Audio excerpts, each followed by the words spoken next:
السلام علیکم ورحمۃ اللہ وبرکاتہ نحمدہ ونصلی علی رسولہ الکریم فاما بعد فاعوذ باللہ من الشیطان الرجیم بسم اللہ الرحمن الرحیم۔ میرے پیارے اور عزیز ساتھیوں، دعا ہے کہ اللہ تبارک و تعالیٰ تمام مجھ سے پیار کرنے والوں کو، چاہنے والوں کو اللہ تعالیٰ اپنے حفظ و ایمان میں رکھے۔ جو اس ویڈیو کو دیکھنے والے بھائی نئے ہیں اس کو سبسکرائب کر لیں، آپ کو نئی معلوماتی ویڈیو ملتی رہیں گی، اور جو سبسکرائبر پہلے سے ہیں وہ شیئر کر دیا کریں۔ نیکی کی اس دعوت میں میرے ساتھ تعاون فرمائیں، اللہ تبارک و تعالیٰ آپ کی اس نیکی کو قبول فرمائیں۔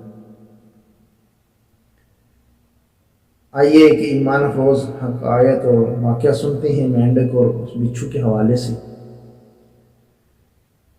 حضرت سیدنا یوسف بن حسن رحمۃ اللہ تعالی علیہ فرماتے ہیں کہ ایک مرتبہ حضرت سیدنا ذو النون مصری رحمۃ اللہ تعالی علیہ ایک کسی تالاب کے کنارے میں حاضر تھے۔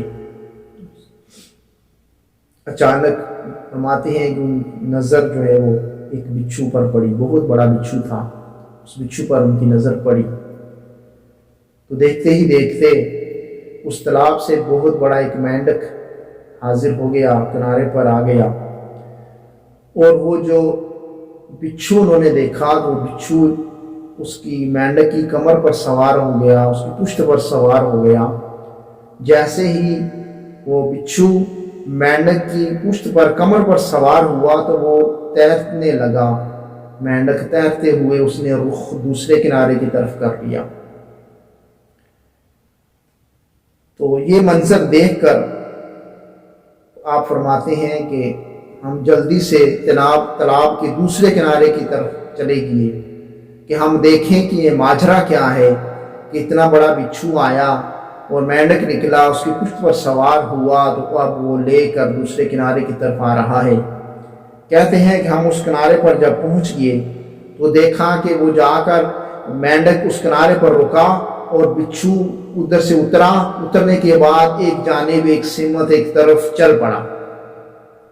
ہم بھی کہتے ہیں کہ اس کے پیچھے پیچھے تعقب کرنے لگے، پیچھے پیچھے چلنے لگے کہ آخر ماجرا کیا ہے، کہ یہ کہاں جا رہا ہے۔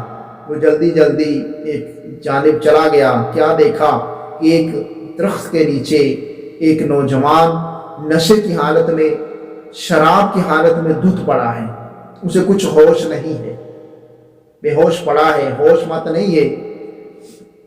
تو دور دیکھا کہ وہاں پر ایک خوفناک زہریلا سانپ جو ہے وہ کہیں سے آ نکلا، کہاں سے آیا کوئی پتہ نہیں، اور آ کر اس نوجوان کے سینے کے اوپر چڑھ کر بیٹھ گیا۔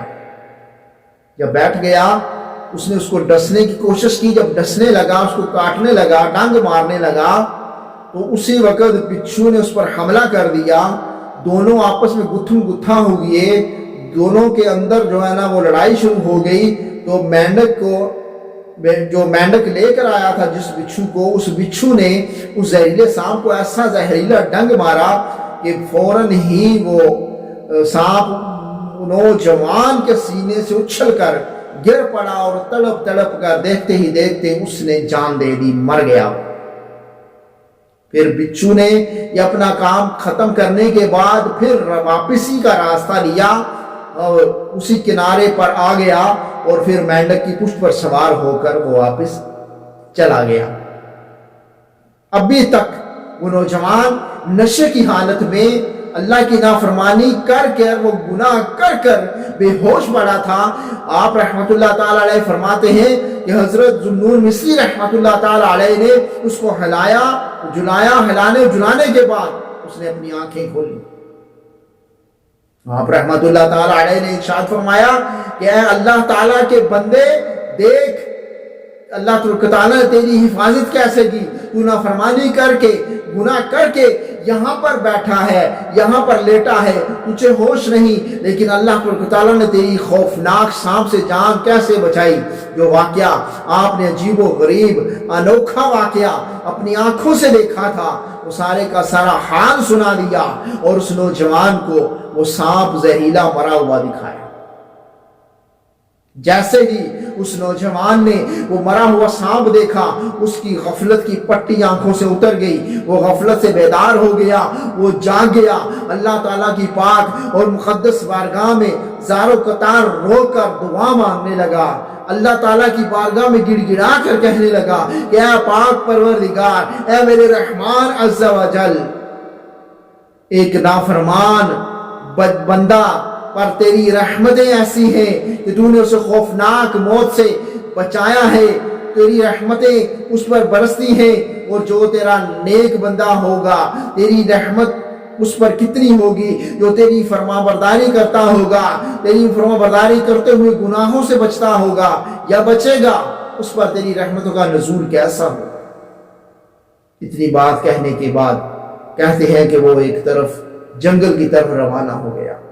ہم نے اسے پوچھا کہ آپ کہاں کا ارادہ ہے، آپ کہاں جا رہے ہو؟ اس نے کہا کہ مجھے اب دنیا سے کوئی سروکار نہیں، بس دنیا کو چھوڑ کر جنگل کے اندر اللہ کی عبادت کے لیے جا رہا۔ میرے پیارے اور محترم اور عزیز ساتھیوں، اس واقعے سے یہ ہمیں درس ملا کہ اللہ تبارک و تعالیٰ کی رحمت گناہ گاروں پر بھی برستی ہے۔ اللہ تبارک و تعالیٰ جب کسی کو ہدایت دینے پر آتا ہے تو اللہ تبارک و تعالیٰ کسی کو اپنا بنانے کے لیے اس کو بنانا چاہتا ہے تو اللہ تبارک و تعالیٰ اس کو بری موت سے اس کی حفاظت کر کے، اس کی مدد کر کے، نافرمانیوں سے توبہ کروا کر اللہ تبارک و تعالیٰ اس کو نیکیوں کی طرف راغب کر دیتا ہے۔ اللہ تعالیٰ جس کو ہدایت فرمانا چاہے اس کے ساتھ کوئی نہ کوئی واقعہ پیش آتا ہے، اللہ تبارک و تعالیٰ اس کی مدد کر کے اس کی اللہ تبارک و تعالیٰ حفاظت فرما کر اللہ تبارک و تعالیٰ اس کو نیکی کی راہ پر گامزن کر دیتا ہے۔ اللہ تبارک و تعالیٰ اپنے محبوب سب کے جو سنا اس کو یاد رکھنے کی توفیق دے یا دوسرا پہنچانے کی توفیق دے۔ اپنا بہت سارا خیال رکھیے گا۔ السلام علیکم ورحمۃ اللہ وبرکاتہ۔